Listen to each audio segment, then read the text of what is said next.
Suivre sur un Zoom et pour notre étude biblique de ce soir, mercredi le 20 et janvier 2021. Que la grâce et la paix de notre Seigneur et Sauveur Jésus-Christ soient avec vous tous. Maintenant, nous allons nous courber dans un instant de prière. Père Saint, et nous te donnons gloire, honneur et louange que toi seul mérites parce que c'est toi seul qui es Dieu, Dieu de toute éternité, Dieu du ciel et de la terre. Il n'y a pas d'autre Dieu devant ta face. Et nous te bénissons, nous te louons, nous t'adorons, nous te psalmodions, nous te glorifions parce que d'éternité en éternité, tu es Dieu. Nous te remercions infiniment pour le salut éternel que tu nous as donné en Jésus-Christ, nous qui étions des pauvres pécheurs autrefois et qui marchions dans les ténèbres et nous étions morts dans nos péchés, mais dans ton amour infini. Tu as envoyé ton Fils Jésus mourir pour nous, à notre place, pour chacun de nous. Il a versé son sang précieux pour nous, volontairement, pour payer la dette de nos péchés, pour nous laver et pour nous donner la vie éternelle. Merci pour ce grand salut, Père Saint. Et merci de ce que tu nous as régénérés par ton Saint-Esprit. Et tu as fait de nous tes enfants bien-aimés. Nous te remercions pour tes bienfaits sans nombre envers nous. Merci pour la journée et la soirée. Et nous te remercions spécialement pour cette soirée d'études bibliques. Nous te prions de nous assister dans ta grâce. Forme-nous par ton Saint-Esprit.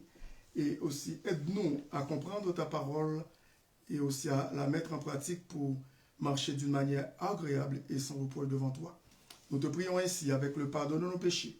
Dans le nom précieux de ton Fils Jésus, lui qui vit et qui règne au siècle des siècles. Amen. Encore bienvenue à notre étude biblique de ce soir. Et comme nous vous avons parlé la fois passée sur le témoignage du corps, je veux dire le corps de Jésus-Christ, et je vais juste faire un petit court résumé de ce que nous avons vu et mercredi passé. Le plan de Dieu pour le corps, c'est qu'il soit formé afin qu'il puisse rendre témoignage au monde, et que le monde croit que Christ est venu de Dieu. Et lorsque Jésus-Christ est monté au ciel, il est monté avec son corps glorieux, glorifié. Il a envoyé le Saint-Esprit pour nous former dans sa parole, pour nous aider à rendre témoignage de lui, et dire de Jésus-Christ, et avec puissance, avec hardiesse, et aussi pour nous faire comprendre la parole de Dieu, mieux connaître Jésus-Christ pour mieux le servir. Et ici, il est question de Christ a envoyé son Saint-Esprit pour qu'il lui suscite un nouveau corps, qui est l'Église, et le jour de la Pentecôte dans Actes chapitre 2, dans Éphésiens chapitre 4, verset 13, et nous voyons c'est quoi la fonction du Saint-Esprit, qu'est-ce que le Saint-Esprit a fait dans le corps de Christ. Dans Romains 8, 28 et 29, aussi nous l'avons vu, tout ça. Et mercredi passé, l'unité du corps deviendra d'autant plus évidente au monde qui l'entoure, que les membres du corps exerceront leurs dons les uns envers les autres. D'après Jean 17, verset 21, vous vous souvenez que Jésus-Christ en parlait de ça. Dans Jean 17, verset 21. Donc la question, il dit, afin que tout soit un, comme toi, Père, tu es un, ou tu es en moi, et que je suis en toi, afin qu'eux aussi soient un en nous, pour que le monde croie que tu m'as envoyé. Il est question de l'unité et de l'Église, du corps de Christ, l'unité de l'Église de Jésus-Christ. Et puis la nature du témoignage du corps, d'après Jean 15, 27, et lorsque Jésus-Christ utilise le mot rendre témoignage, c'est un terme légal qui évoque un tribunal. On y juge Jésus-Christ, le juge est le monde, l'avocat de la défense est le Saint-Esprit, l'accusateur public est Satan lui-même, et les témoins sont les croyants individuels et le corps entier. Nous avons vu tout ça mercredi passé. Et puis le témoignage individuel, il y a témoignage collectif et aussi témoignage individuel. Chaque chrétien est un témoin de Jésus-Christ. il doit rendre témoignage pour Jésus-Christ, ce qu'il est lui-même en tant que chrétien sur la terre, eh bien, qui est l'ambassadeur de Jésus-Christ. Nous sommes des ambassadeurs de Jésus-Christ, un croyant dont la vie n'est pas en règle, anéantit les prétentions de Jésus-Christ et obscurcit le témoignage, parce que Jésus-Christ a dit, et dans Matthieu 5 et 13 et puis suivant, nous sommes la lumière du monde, nous sommes le sel de la terre. Nous devons rendre témoignage de Jésus-Christ. C'est ce que la parole de Dieu nous dit, le témoignage individuel. Il y a le témoignage du corps qui est un témoignage collectif. Le témoignage de l'Église d'aujourd'hui est un témoignage à la corinthienne, comme on vous avait dit, parce que l'Église de Corinthe était une église qui n'était pas une église exemplaire, mais plutôt une église mondaine, une église qui pratiquait l'immoralité, et une église qui ne marchait pas selon la parole de Dieu, qui n'était pas conforme à la parole de Dieu. Et c'est pour cette raison que nous appelons l'église qui veut dire le témoignage de l'église, surtout de nos jours, comme une église corinthienne. Parce que c'était une église qui avait un très mauvais témoignage, l'église de Corinthe. Tous les chrétiens, sans doute, le savent, et qui veut dire l'histoire de l'église de Corinthe. Il y avait des querelles, des divisions, de la jalousie, de la carnalité et confusion aussi dans cette assemblée. Les caractéristiques d'un bon témoignage, et nous avons parlé de ça, les caractéristiques d'un bon témoignage, qui veut dire les traits, et quand on veut savoir comment on peut déceler, découvrir dans la vie d'un chrétien un bon témoignage, c'est qu'il s'adresse au monde, d'après Jean 15, 26, et lorsque nous regardons, il dit, quand sera venu le consolateur, dans Jean 15, 26, quand sera venu le consolateur que je vous enverrai, de la part du Père, l'Esprit de vérité, c'est-à-dire le Saint-Esprit de Dieu, qui vient du Père, il rendra témoignage de moi. C'est ce que Jésus-Christ dit dans Jean 15, verset 26. Comprendre ce qu'est le monde, il faut connaître le monde aussi, parce que nous vivons dans ce monde. Nous ne sommes pas du monde, mais nous vivons dans ce monde quand même. Il est contrôlé par Satan, ce monde actuel, depuis longtemps. Dans Jean 14, 30, c'est ce que Jésus-Christ a dit dans Jean chapitre 14 et verset 30. Il dit, je ne parlerai plus guère avec vous, car le prince du monde vient. Il n'a rien en moi. Alors le prince du monde, c'est Satan lui-même. Il est le prince de ce monde. Il contrôle le monde. Dans 1 Jean 5, 19 aussi, on avait dit, c'est la même chose que l'apôtre Jean dit, parce que c'est lui encore, c'est le même auteur, celui qui écrit les évangiles, qui veut dire l'évangile de Jean et les épîtres, et l'épître de Jean, 1 Jean 5, 19. Vous pouvez consulter ça parce que mercredi passé, on l'a expliqué ainsi. Et le monde passe, ce monde est temporaire, ce monde est éphémère, mais la parole de Dieu seule demeure éternellement. Le monde va passer bientôt, le monde passe. D'après 1 Jean, chapitre 2, verset 17. Et puis, tant qu'il subsistera, il s'opposera à l'Église. Et qui veut dire, Satan va toujours s'opposer à l'Église, et tant qu'il subsistera. Lorsque nous regardons dans Jean 15, 18 aussi à 21, nous l'avons vu aussi depuis mercredi passé. Et Jean 15, 18 à 21, il dit, si le monde vous hait, sachez qu'il m'a haï avant vous. Si vous étiez du monde, le monde aimerait ce qui est à lui.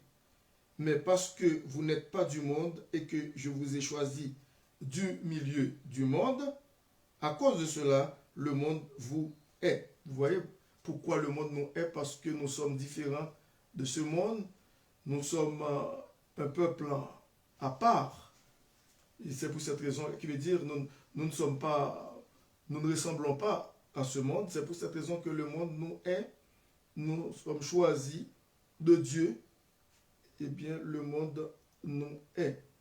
C'est ce que Jésus-Christ nous dit ici. Et puis, lorsque nous regardons le verset 20, il dit, souvenez-vous de la parole que je vous ai dite. Le serviteur n'est pas plus grand que son maître. S'ils m'ont persécuté, ils vous persécuteront aussi. S'ils ont gardé ma parole, ils garderont aussi la vôtre.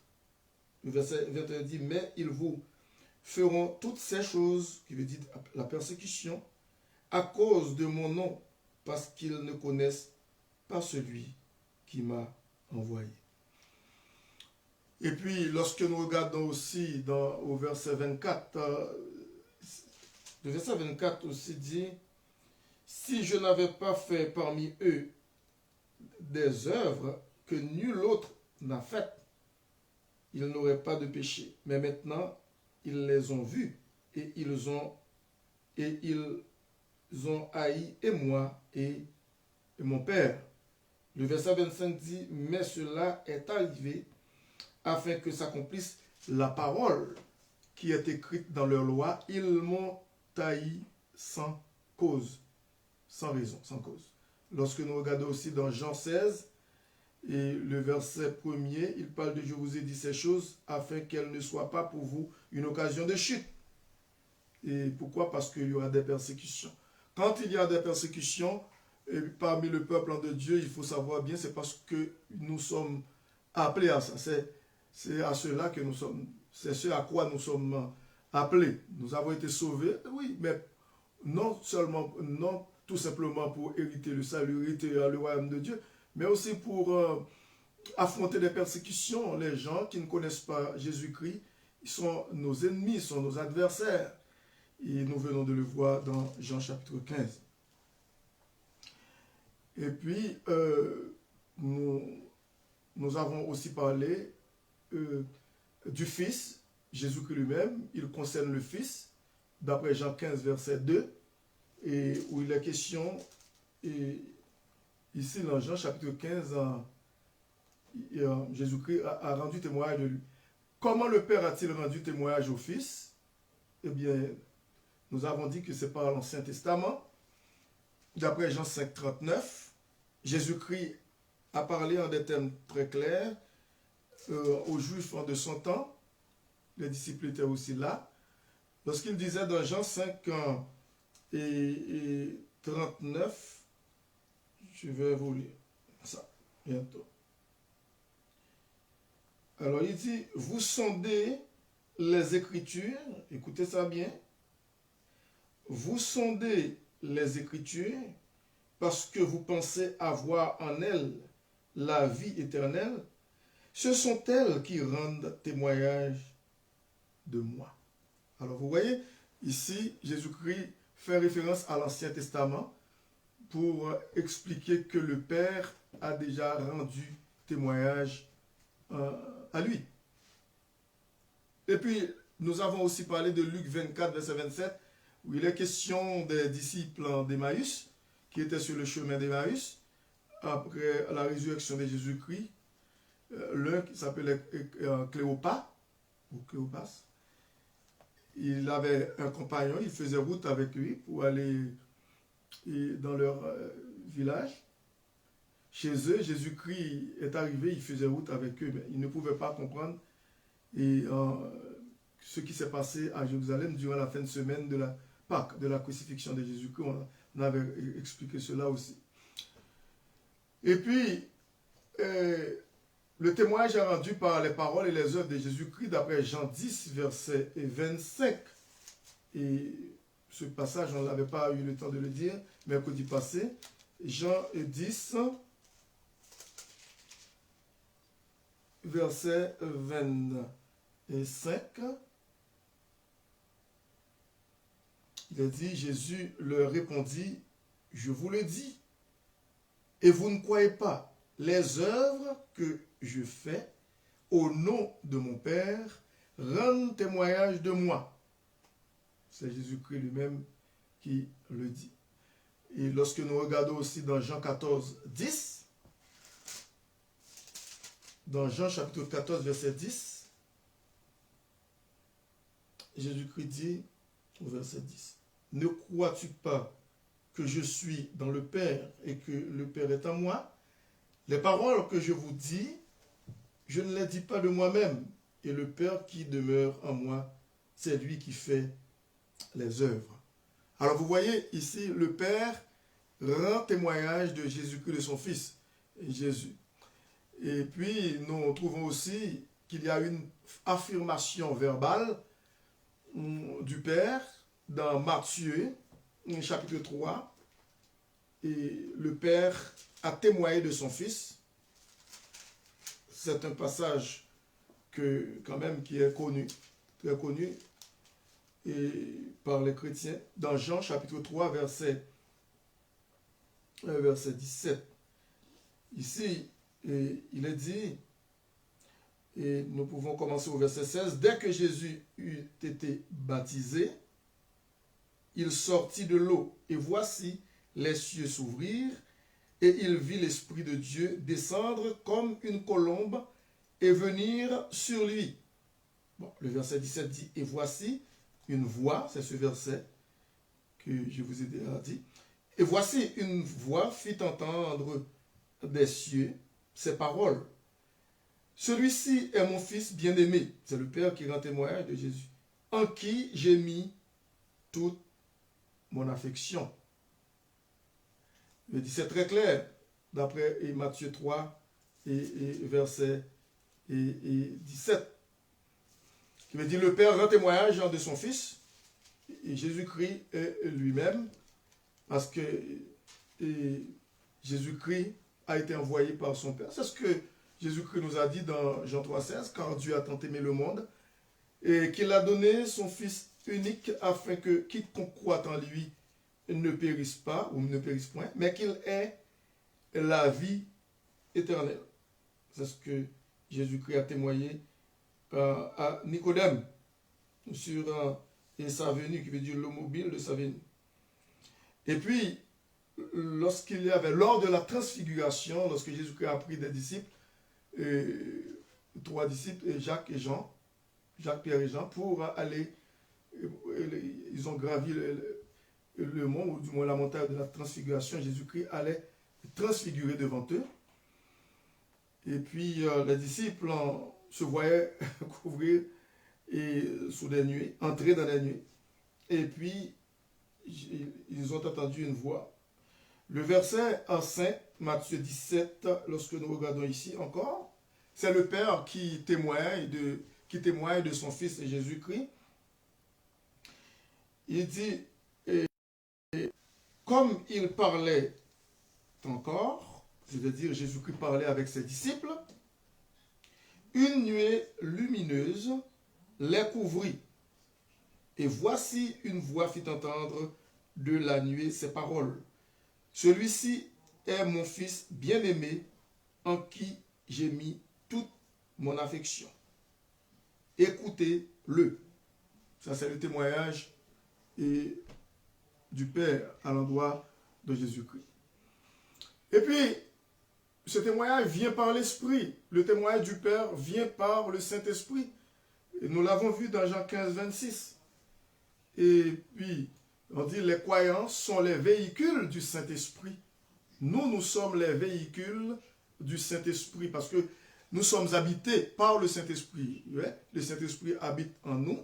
C'est lui qui nous aide à servir le Seigneur. C'est lui qui nous aide à marcher d'une manière victorieuse pour Dieu. C'est lui qui nous aide à marcher de façon agréable jusqu'au retour de Jésus-Christ, jusqu'à l'enlèvement de l'Église. Parce que sans le Saint-Esprit de Dieu, nous ne pouvons pas servir le Seigneur. D'ailleurs, Jésus-Christ a dit dans Jean 15,5, « Sans moi, vous ne pouvez rien faire. » Il faut comprendre bien qu'est-ce qu'il veut dire. À l'époque, il était avec les disciples, avant sa mort, mais il avait promis à ses disciples qu'il enverrait le Saint-Esprit. Bon, c'est le Saint-Esprit qui va remplacer Jésus, qui va habiter dans le cœur des croyants, qui va les aider, les croyants, qui veut dire nous, les enfants de Dieu, à servir Dieu. Et c'est pour cette raison que sans le Saint-Esprit de Dieu, sans cette puissance en nous, il est impossible de servir le Seigneur. Les croyants sont les véhicules du Saint-Esprit et c'est lui qui porte le témoignage du Père. Le témoignage du Père. Lorsque nous regardons dans Jean 14, verset 17, il a dit « L'Esprit de vérité que le monde ne peut recevoir parce qu'il ne le voit point et ne le connaît point. Mais vous, vous le connaissez car il demeure avec vous et il sera en vous. » Alors ici, c'est le témoignage du Saint-Esprit aussi, et qui habite en nous, qui fait que Saint-Esprit, et qui nous aide à rendre témoignage de notre Seigneur et Sauveur Jésus-Christ. Les croyants sont les véhicules du Saint-Esprit et c'est lui qui porte le témoignage du Père, d'après ce verset, ce passage que je viens de vous lire, dans Jean 14, 17, et aussi dans 1 Corinthiens 6, 19. On peut voir aussi dans 1 Corinthiens chapitre 6 et verset 19. Il est dit ici, ne savez-vous pas, écoutez bien ça, que votre corps est le temple du Saint-Esprit qui est en vous, que vous avez reçu de Dieu et que vous ne vous appartenez point à vous-même. Qui veut dire notre appartenance est à Christ. C'est Christ qui est notre Dieu. Nous appartenons à Christ. Et ouais, nous appartenons à Christ, d'après ces passages. Romains 8, verset 9 aussi. Et c'est un passage, et avant de continuer l'étude, mais c'est juste un rappel de ce qui a été vu. Mais ces versets que je viens de citer, ce n'était pas encore lu. Ce n'était pas encore cité mercredi passé. Et dans Romains chapitre 8, verset 9, il dit pour vous, vous ne vivez pas selon la chair, mais selon l'esprit. Si du moins l'esprit de Dieu habite en vous. Si quelqu'un n'a pas l'esprit de Christ, il ne lui appartient pas. Donc, vous voyez, dans ce même verset de l'Écriture, l'apôtre Paul dit l'esprit de Dieu, et puis il dit l'esprit de Christ, qui veut dire Christ est Dieu. Christ est Dieu. Tantôt il dit l'esprit de Dieu, ensuite il dit l'esprit de Christ. Je vais reprendre ce verset. Pour vous, il parle aux chrétiens de Rome. C'est comme si l'apôtre Paul prend pour acquis que nous, les enfants de Dieu, nous les chrétiens et les chrétiennes, eh bien, nous sommes de Dieu. Nous sommes le peuple de Dieu. Nous sommes habités par le Saint-Esprit de Dieu. Il n'y a pas de doute si vraiment nous sommes enfants de Dieu. Il n'y a pas d'enfant de Dieu qui n'est pas habité par le Saint-Esprit de Dieu. Pour vous, vous ne vivez pas selon la chair, mais selon l'Esprit. Il veut dire Saint-Esprit de Dieu. Si du moins, l'Esprit de Dieu habite en vous. Il dit, si quelqu'un n'a pas l'Esprit de Christ, alors qu'il vient de dire l'Esprit de Dieu habite en vous. Si quelqu'un n'a pas l'Esprit de Christ, qui veut dire l'Esprit de Dieu, il ne lui appartient pas. Je vais vous expliquer, peut-être pour quelques secondes, qu'est-ce que l'apôtre Paul veut dire. Ça prend le Saint-Esprit de Dieu pour que nous puissions être enfants de Dieu, pour que nous devenions enfants de Dieu, pour cette opération, l'opération de la nouvelle naissance, l'opération du Saint-Esprit. C'est pour cette raison que cette expression vient, l'opération du Saint-Esprit. Ça prend l'intervention du Saint-Esprit pour faire en sorte que nous soyons devenus enfants de Dieu. Sans le Saint-Esprit de Dieu, rien peut se produire en ce qui concerne la régénération ou la nouvelle naissance. Si vous ne voulez pas dire nouvelle naissance, vous pouvez dire régénération. Si vous ne voulez pas dire régénération, vous pouvez l'appeler né de nouveau. Si vous ne voulez pas dire né de nouveau aussi, vous pouvez dire né d'en haut. Et lorsque Jésus-Christ, dans son entretien avec Nicodème, durant le soir, il dit, il faut que vous naissiez de nouveau. Et lorsqu'il disait ça, dans l'original, il voulait dire, il faut que vous naissiez d'en haut, de nouveau. Il veut dire la régénération.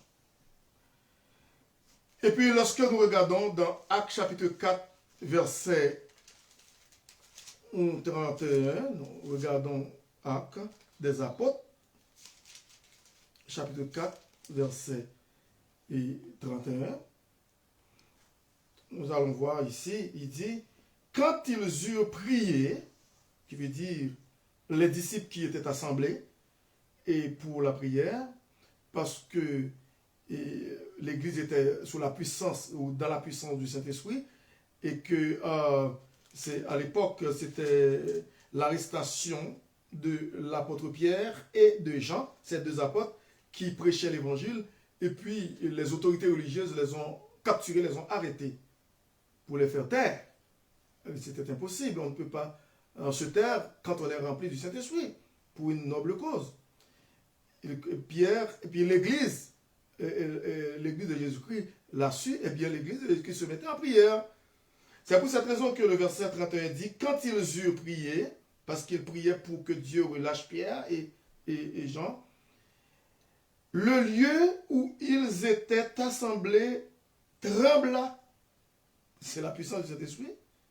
Ils furent tous remplis du Saint-Esprit et ils annonçaient la parole de Dieu avec assurance. Quand on est rempli du Saint-Esprit, mes bien-aimés, mes chers auditeurs et auditrices, eh bien, on n'a pas le choix. Nous devons annoncer la parole de Dieu avec assurance, avec pleine assurance, pleine persuasion et aussi hardiesse, parce que nous sommes remplis du Saint-Esprit. Quand nous sommes remplis du Saint-Esprit, eh bien, nous ne sommes pas timides. C'est ce que la parole de Dieu nous dit. Ce n'est pas un esprit de timidité qu'il nous donne. Peut-être vous pouvez prendre ce verset pour, comment dirais-je, pour le comprendre dans un sens, comment dirais-je, anodin, comme si lorsque l'apôtre Paul dit dans 2 Timothée 1, verset 7, ce n'est pas un esprit de timidité que Dieu nous donne, qui veut dire cet esprit-là, c'est une personne. Ce n'est pas un vent, comme dit le témoin de Jéhovah. Oui, l'expression originale de l'hébreu, de grec, l'hébreu, c'est roua. Roua signifie vent ou esprit. Et puis dans le grec, eh bien, c'est une autre expression pour expliquer le Saint-Esprit de Dieu. Théopnestos, veut dire quelqu'un qui a reçu le Saint-Esprit. Mais lorsque l'apôtre Paul dit, ce n'est pas un esprit de timidité qu'il nous donne, mais un esprit de force, d'amour et de sagesse. Qu'est-ce que l'apôtre Paul veut nous dire dans 2 Timothée chapitre 1, verset 7? Lorsqu'un chrétien est habité par le Saint-Esprit de Dieu, il est rempli du Saint-Esprit, il n'est pas timide. Pourquoi? Parce que dans l'original, lorsqu'il est question d'un esprit de timidité, qu'est-ce que le grec veut dire? C'est un esprit de peur.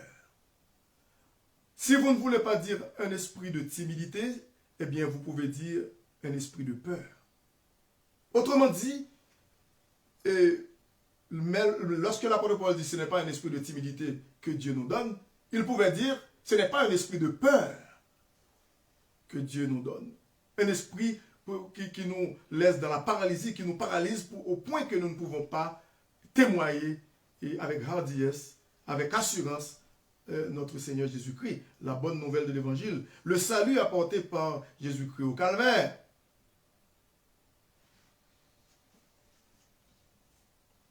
Quand ils eurent prié, le lieu où ils étaient assemblés trembla. Ils furent tous remplis du Saint-Esprit et ils annonçaient la parole de Dieu avec assurance. Et avant de continuer maintenant, je ne sais pas s'il y a aucune question.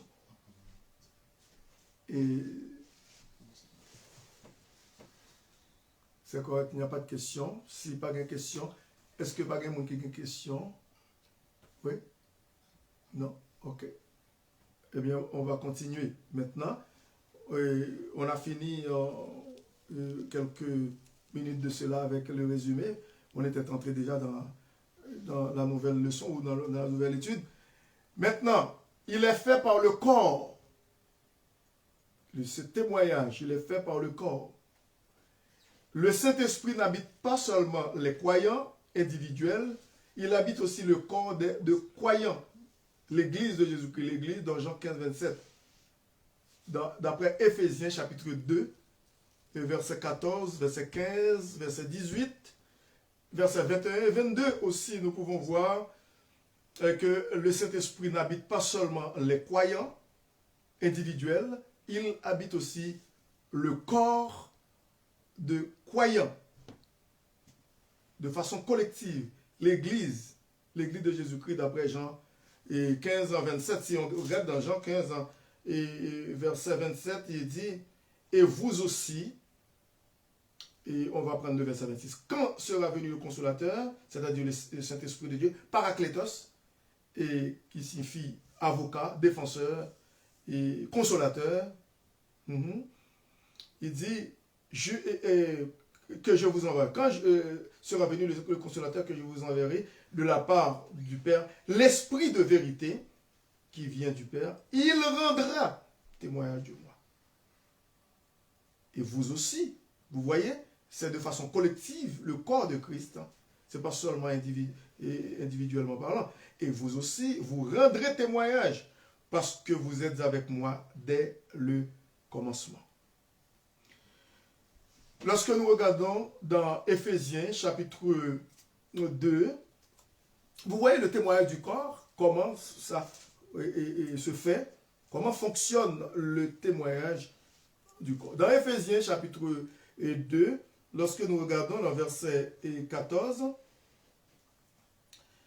il est dit, car il est notre paix, c'est Éphésiens 2, verset 14 et 15. Car il est notre paix, qui veut dire parler de Jésus-Christ, qui est notre paix. Non seulement il nous donne la paix, mais il est notre paix. Lui qui des deux n'en a fait qu'un, des deux qui veut dire juif et païen, qui était en inimitié, qui avait une barrière religieuse et aussi sociale, culturelle, raciale, mais ce mur, cette barrière ont été renversées.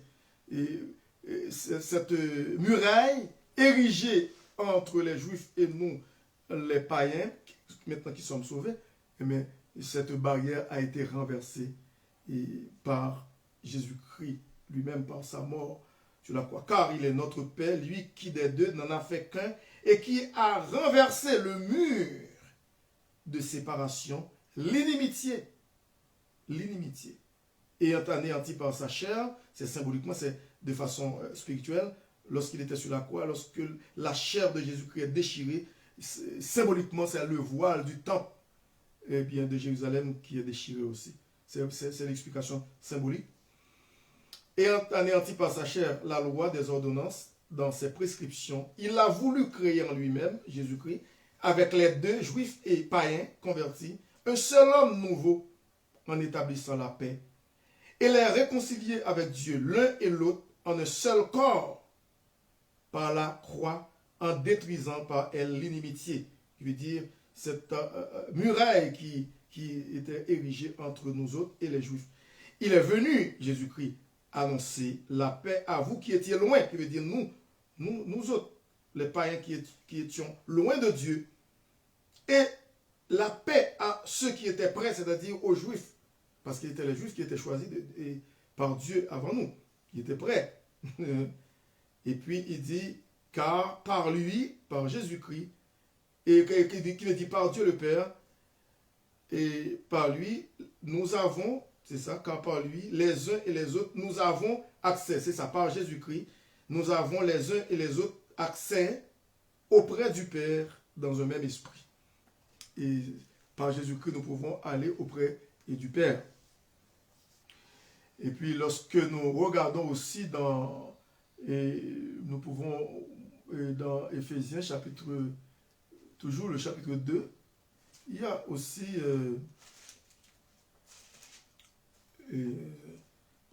le verset 19, il dit, ainsi donc, vous n'êtes plus des étrangers, ni des gens du dehors, mais vous êtes concitoyens des saints, gens de la maison de Dieu. Nous ne sommes plus des étrangers, mais nous sommes les enfants du royaume, les enfants de la maison. Nous ne sommes pas des esclaves, mais nous sommes fils. Comment le corps peut-il rendre témoignage? encore une autre belle question, c'est une grande question. Comment le corps peut-il rendre témoignage? Eh bien, nous pouvons dire, d'après Jean 17, versets 20 et 21, par son unité. Par son unité. Quand il n'y a pas d'unité dans l'Église, quand il n'y a pas d'unité dans le corps de Christ, il y a la division, querelle, la jalousie, toutes sortes de choses, discorde.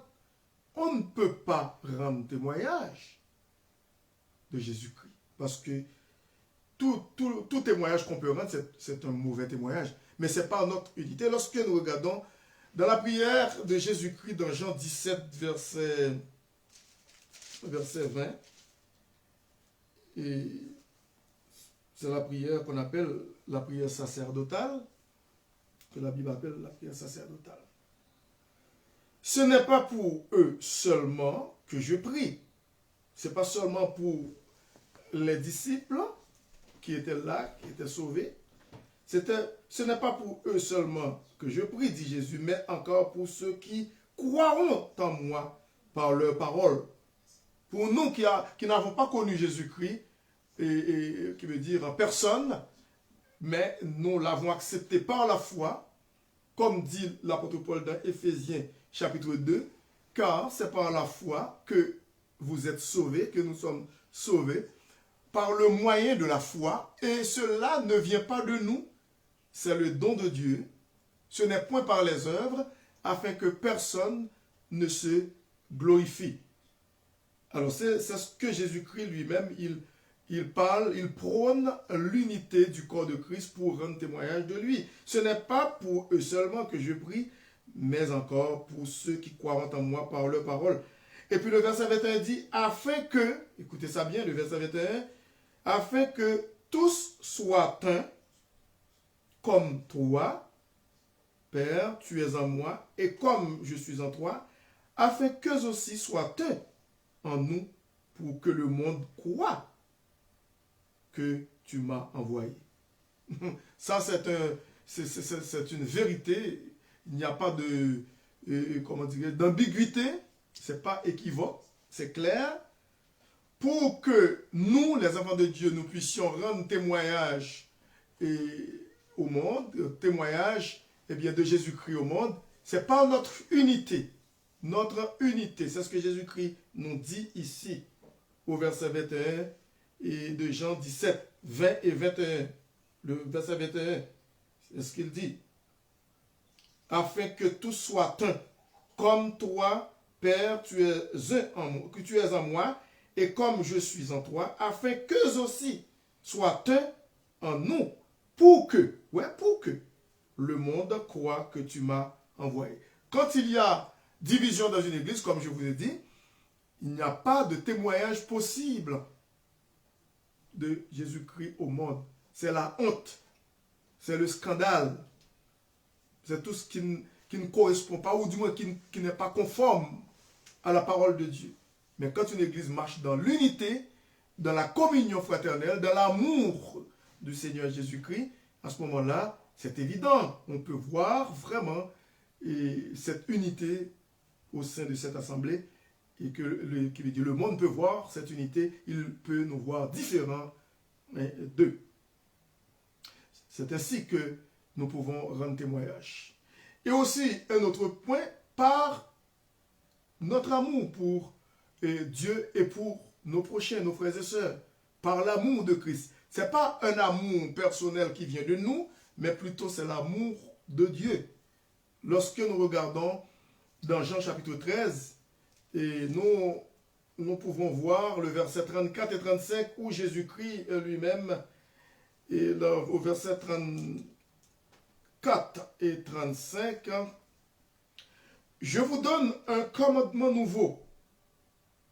Aimez-vous les uns les autres comme je vous ai aimé. Pourtant, Jésus-Christ dit, je vous donne un commandement nouveau, tandis que ce commandement était déjà dans Lévitique 19, d'aimer Dieu, d'aimer vos prochains. Mais pourquoi il dit un commandement nouveau? Parce que ce commandement, qui ne date pas d'hier, n'a pas été respecté, n'a pas été suivi, n'a pas été, observé. Et on ne l'avait pas mis en pratique. Les gens pensaient que tout simplement, ils devaient aimer les gens qui les aiment. Mais les gens qui ne les aiment pas, qui étaient leurs ennemis, mais il n'est pas question de les aimer. Et j'étais allé dans un restaurant et puis j'ai vu qu'il y a un petit écrit au mur, un petit pamphlet qui dit « Remé moun qui reméon », mais ce n'est pas évangélique, ce n'est pas biblique. Pourquoi? Parce que la parole de Dieu nous dit d'aimer même nos ennemis, d'après Matthieu chapitre 5. Aimez vos ennemis, hein?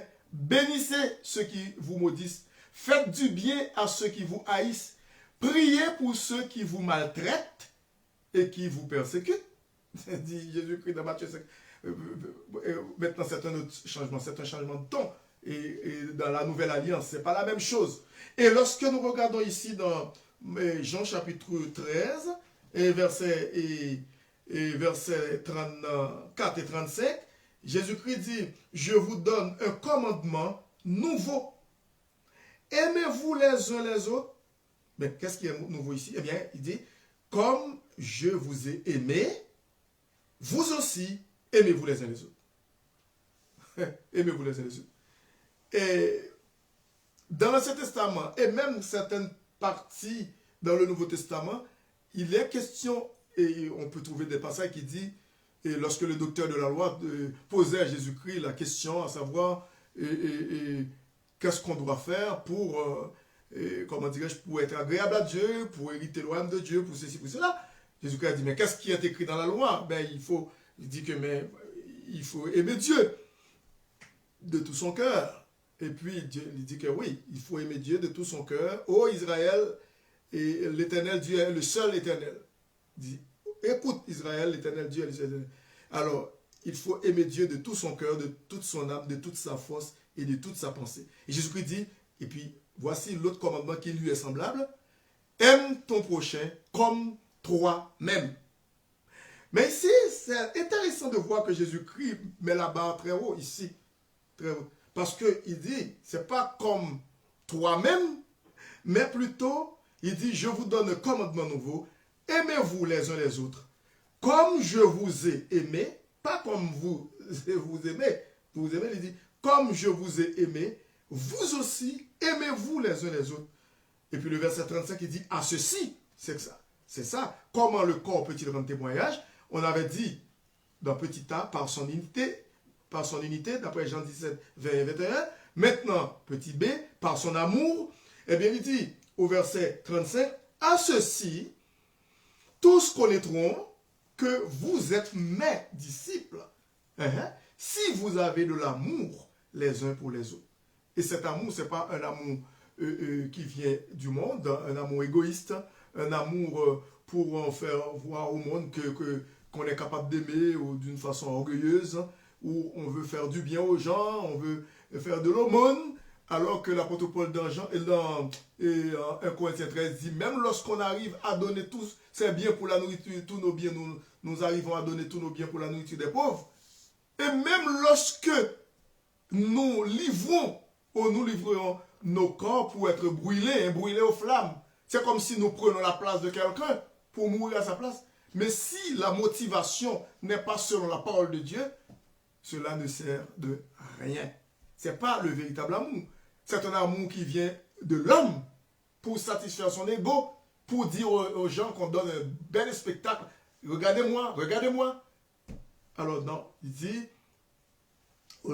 dans Jean chapitre 13, il dit, je vous donne un commandement nouveau, le verset 34 et 35. Je vous donne un commandement nouveau. Aimez-vous les uns les autres.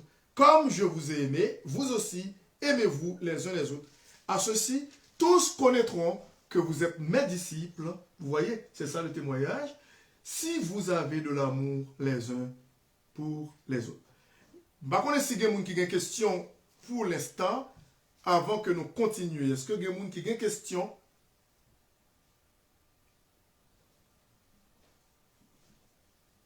Est-ce que il y a des questions? Bon, si pas de questions, on a continué. On va continuer parce qu'il n'y a pas de questions. Et les croyants sont les derniers maillons de la chaîne du témoignage venant du Père. il y a un monde à gagner. Il ne le sera que lorsque le corps sera un en pratique comme il l'est par sa position et pas avant. Pour gagner les âmes perdues, eh bien, ça prend vraiment être de vrais disciples de Jésus-Christ. De vrais disciples. Lorsque Jésus-Christ, dans Jean chapitre 15, il dit qu'il est le vrai cep, le véritable, le bois de la vigne, qui donne et qui fait produire des fruits, et il dit, je suis le vrai cep et mon Père est le vigneron, le propriétaire. Tout sarment qui est en moi, toute branche, nous sommes les sarments, c'est-à-dire les branches qui sont attachées à Jésus-Christ, le véritable cep, le vrai cep. Tout sarment qui est en moi et qui ne porte pas de fruit, il le retranche. Et tout sarment qui porte du fruit, il l'émonde afin qu'il porte encore plus de fruits. Lorsque nous demeurons attachés à Jésus-Christ, nous allons porter du fruit, plus de fruits, et ensuite beaucoup de fruits. Alors, ce n'est pas en progression, par gradation. C'est de façon progressive. Et puis, au verset 3, il dit déjà, vous êtes purs, vous voyez, à cause de la parole que je vous ai annoncée. Et puis, il nous exhorte à porter et à demeurer en lui pour porter beaucoup de fruits. Il dit, demeurez en moi et je demeurerai en vous. Parce que c'est une relation à sens, et dans les deux sens et non pas à sens unique. Demeurez en moi et je demeurerai en vous. Comme le sarment ne peut de lui-même porter du fruit s'il ne demeure attaché au cep, c'est tout à fait normal. Une branche d'arbre qui est coupée de l'arbre ne peut en mesure en aucune façon porter du fruit parce que cette branche va être desséchée ou va se dessécher et dans quelques temps. Alors ici il dit déjà vous êtes purs à cause de la parole que je vous ai annoncée. Demeurez en moi, verset 4. Demeurez en moi et je demeurerai en vous. Comme le sarment ne peut de lui-même porter du fruit s'il ne demeure attaché au cep, ainsi vous ne le pouvez non plus si vous ne demeurez en moi. Et puis au verset 5, qu'est-ce qu'il dit? Jésus dit, je suis le cep, vous êtes les sarments. Il est le bois de la vigne. Nous sommes les branches, les sarments. Il dit, celui qui demeure en moi et en qui je demeure porte beaucoup de fruits. Et puis, il dit, verset 6, au même verset, car sans moi, vous ne pouvez rien faire. Quoi? Sans moi, vous ne pouvez rien faire. Celui qui demeure en moi et en qui je demeure porte beaucoup de fruits, car sans moi, vous ne pouvez rien faire. Les croyants sont les derniers maillons de la chaîne du témoignage venant du Père.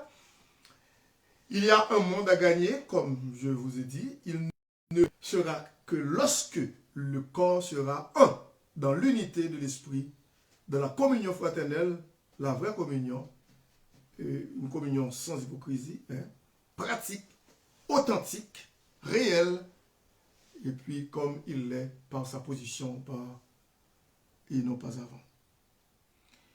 Et il n'y a pas de question, et si pas de question, et n'a poursuivre encore, et n'a continué. Et le perfectionnement des saints, ça c'est un passage que nous les chrétiens, nous devons vraiment prêter attention, porter beaucoup d'attention à ça. Nous devons prendre en compte et c'est ce que la Bible nous dit. Ici, il dit le perfectionnement des saints. Qu'est-ce que ça veut dire? Déjà, vous comprenez bien l'expression perfectionnement.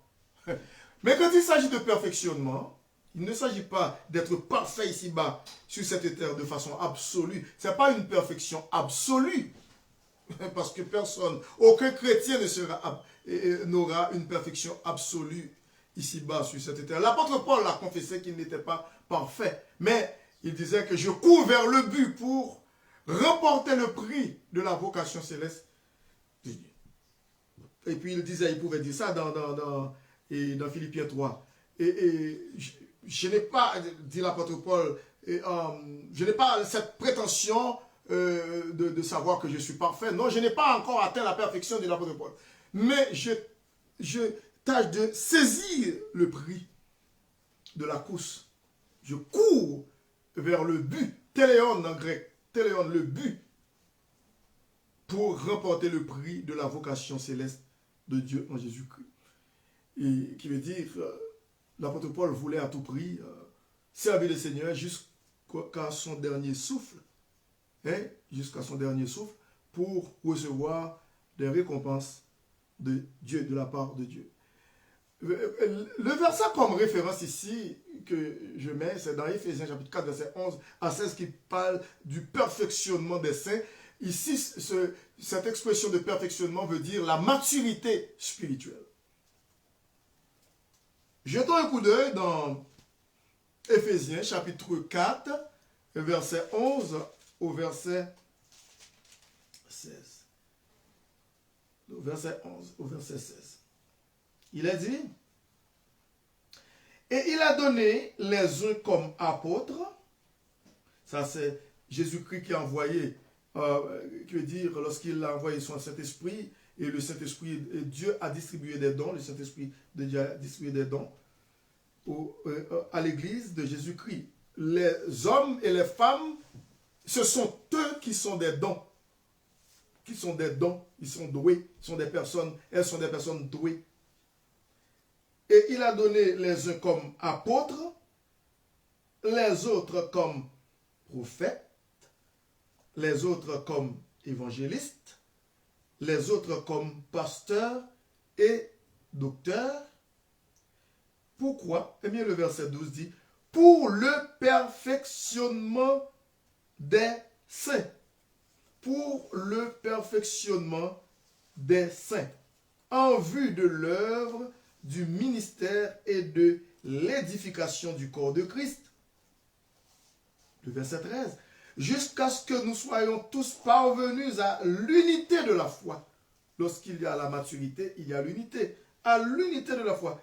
Quand il y a querelle, la jalousie, discorde, dispute dans une église, qui veut dire c'est une église enfantine, qui n'a pas de maturité spirituelle. Ça ne veut pas dire pour autant que toute l'église n'est pas mature. Il y a des gens qui sont mûrs, qui sont des gens spirituels dans l'église, mais quand même, si nous considérons l'église de Corinthe, c'était une église vraiment qui a été cataloguée, une église qui n'a pas de maturité spirituelle. Parce que l'apôtre Paul pouvait dire dans 1 Corinthiens 3, je puis m'adresser à vous comme des enfants, comme des gens, des bébés au lait, et non pas des gens mûrs, matures. Jusqu'à ce que vous soyez, et jusqu'à ce que nous soyons tous parvenus à l'unité de la foi et de la connaissance du Fils de Dieu, à l'état d'homme fait. Vous voyez, fait. Il y a une autre expression qui dit parfait, mais ce n'est pas une perfection absolue sur la terre, comme je vous ai dit, mais c'est plutôt dans le sens de la maturité spirituelle. En grec, téléon, qui veut dire c'est un but, maturité. En hébreu, tamin, qui signifie maturité. À l'état d'homme fait, à la mesure de la stature parfaite de Christ, c'est ça, la maturité spirituelle. Et puis, le verset 14 dit, ainsi, une église qui est mûre spirituellement, qui est mature spirituellement et dans la foi, eh bien, voici maintenant comment cette église va fonctionner. Au verset 14, ainsi, nous ne serons plus des enfants, vous voyez, immatures, qui veut dire, nous ne serons plus des chrétiens immatures, mais plutôt, il dit, ainsi, nous ne serons plus des enfants. Quand on dit enfant, c'est l'immaturité. Nous ne serons plus des enfants. Flottants et emportés à tout vent de doctrine, lorsque nous regardons des gens qui courent après des faux prédicateurs, des faux docteurs, des gens qui se disent apôtres, alors qu'ils ne le sont pas. Ce sont des chrétiens immatures. Ils ne sont pas mûrs dans la foi. Ils ne sont pas encore arrivés à ce stade-là de la maturité spirituelle, mais ils restent encore des enfants, des bébés dans la foi. Et puis c'est étonnant, et c'est triste de le dire, même il y a des gens, des chrétiens, alors qu'ils sont nés de nouveau, ça fait des années, ils peuvent avoir 15, 20, 30 ans, et même 40 ans dans l'évangile, ils restent toujours à l'état d'immaturité spirituelle. Et puis on peut les voir, parce qu'on peut voir ça saute aux yeux, ils courent derrière n'importe qui lance n'importe quoi, n'importe quelle doctrine. Ils n'ont pas la maturité spirituelle, même après des années de conversion. Parfois, ils peuvent même remplir une fonction dans l'église, mais ils ne sont pas matures spirituellement. Le verset 14, ainsi, nous ne serons plus des enfants flottants. Bon, pourquoi? Qu'est-ce qui fait ça? Eh bien, parce que Dieu envoie des dons, apôtres, prophètes, évangélistes, pasteurs, docteurs, pour le perfectionnement des saints. Ainsi, nous ne serons plus des enfants flottants et emportés à tout vent de doctrine. Ouais? À tout vent de doctrine. N'importe quoi. On n'avale pas n'importe quoi. Un chrétien mûr, mature spirituellement, ne va pas avaler n'importe quoi. Pourquoi? Parce qu'il est mûr, ce chrétien-là. Il est mature spirituellement. Il est un chrétien parfait ou fait. Lorsque je dis parfait, il faut faire très attention parce que l'expression parfait, le mot parfait ici, ne veut pas dire encore une perfection absolue sur la terre. Nul ne sera parfait de façon absolue sur cette terre, mais il parle de la maturité spirituelle. De la maturité. Il y a une perfection absolue, c'est lorsque nous serons dans la gloire avec notre Seigneur et Sauveur Jésus-Christ. Alors il n'y aura plus d'entrave, il n'y aura plus de péché. Présentement, d'après Hébreux chapitre 12, l'auteur de l'Épître dit, eh bien, nous sommes environnés d'un si grand nombre de, comment dirais-je, dans Hébreux chapitre 12, je vais vous dire ça, dans Hébreux chapitre 12, il est dit, nous donc aussi, puisque nous sommes environnés d'une si grande nuée de témoins, qui veut dire les héros de l'Ancien Testament, les héros de la foi, il dit, rejetons tout fardeau et le péché qui nous enveloppe si facilement. Si facilement. Ce n'est pas parce que nous sommes chrétiens et puis nous sommes encore sur la terre, bien entendu, nous sommes chrétiens, que nous ne sommes pas environnés si facilement des péchés. Parce qu'il dit, nous sommes, rejetons tout fardeau et le péché qui nous enveloppe si facilement et courons avec persévérance dans la carrière qui nous est ouverte, ayant les regards sur Jésus-Christ, qui est le consommateur, le chef et le consommateur de notre foi. Et avant de continuer le chapitre d'Éphésiens, dans Philippiens chapitre 3, écoutez, pour vous expliquer le perfectionnement, qui veut dire le degré de perfectionnement, qu'est-ce que je veux dire ici dans la parole de Dieu? L'apôtre Paul, il dit au verset 12, dans Philippiens chapitre 3, verset 12, ce n'est pas que j'ai déjà remporté le prix ou que j'ai déjà atteint la perfection. Le prix, c'est la récompense. Il ne faut pas mélanger la récompense et le salut. Le salut est gratuit, c'est un don gratuit de Dieu. Éphésiens 2 le dit, et puis d'autres passages bibliques. Ce n'est pas que j'ai déjà remporté le prix, c'est-à-dire la couronne ou les récompenses, ou que j'ai déjà atteint la perfection. Mais non, l'apôtre Paul a confessé de n'avoir pas encore atteint cette perfection. Mais je cours pour tâcher de le saisir, c'est-à-dire ce prix, puisque moi aussi j'ai été saisi par Jésus-Christ. Frère, je ne pense pas l'avoir saisi. C'est le verset 13. Frères et sœurs, je ne pense pas l'avoir saisi. Mais je fais une chose, oubliant ce qui est en arrière et me portant vers ce qui est en avant. Et puis, qui veut dire, il ne veut pas répéter les erreurs du passé, il ne veut pas rester stationné de façon stationnaire au passé, parce qu'il y a des chrétiens parfois qui ont l'habitude de vivre au passé. Ils portent encore sur leur dos le fardeau du passé ou le péché du passé. Et non, oui. Après, nous avons une question de notre sœur Rachel. Il dit, je cours vers le but. Je cours vers le but. Verset 14. Pour remporter le prix de la vocation céleste de Dieu en Jésus-Christ. Et puis, au verset 15, il dit, nous tous, donc, qui sommes des hommes faits, mais il y a aussi d'autres versions comme Louis II, 1910, on peut trouver des hommes parfaits, mais ce n'est pas dans le sens de perfection absolue, comme je dis, mais c'est le sens de maturité spirituelle plutôt. Nous tous, donc, qui sommes des hommes faits, ou parfaits, ou mûrs, ou matures, ayons cette même pensée. Et si vous êtes en quelque point de notre avis, Dieu vous éclairera aussi là-dessus. Seulement au verset 16, au point où nous sommes parvenus, marchons de même pas. Ça, c'est l'unité spirituelle. Maintenant, et nous passons à la question de notre sœur. Oui, oui. Oui, allô? Allô? Oui. Je voulais savoir pourquoi il y a des... Ça va, Rachel? Non. Oui, ça va. Ok. Je voulais savoir pourquoi il y a des chrétiens qui sont immatures ou bien comme... Qu'est-ce qu'on peut faire pour ne pas être immature? Mais qu'est-ce qu'on peut faire? C'est une très bonne question. Qu'est-ce qu'on peut faire pour ne pas être immature, mais pour être mature? Et ça nous renvoie encore dans Éphésiens, chapitre 4, verset 11, ok, où il est question, il dit, et il a donné, Jésus-Christ lui-même, par son Saint-Esprit, et il a donné les uns comme apôtres, les autres comme, parce qu'à l'époque, il y avait des apôtres, mais il n'y en a plus maintenant parce que le Nouveau Testament, qui veut dire la Bible est clos, c'est terminé, la rédaction de la Bible c'est terminé, il n'y a pas question de s'appeler, ou quelqu'un, qui que ce soit, de s'appeler apôtre, parce qu'il y a des conditions extrêmement impossibles pour être apôtre aujourd'hui. Il faut avoir été, qui veut dire vivre avec Jésus-Christ auparavant. Alors il dit, et il a donné les uns comme apôtres, les autres comme prophètes. Il n'y a pas de fonction de prophète parce que la Bible, c'est terminé aussi la rédaction de la Bible. Mais il y a des ministères qui restent jusqu'à l'enlèvement de l'Église. Et ces ministères, tu vas le voir, Rachel.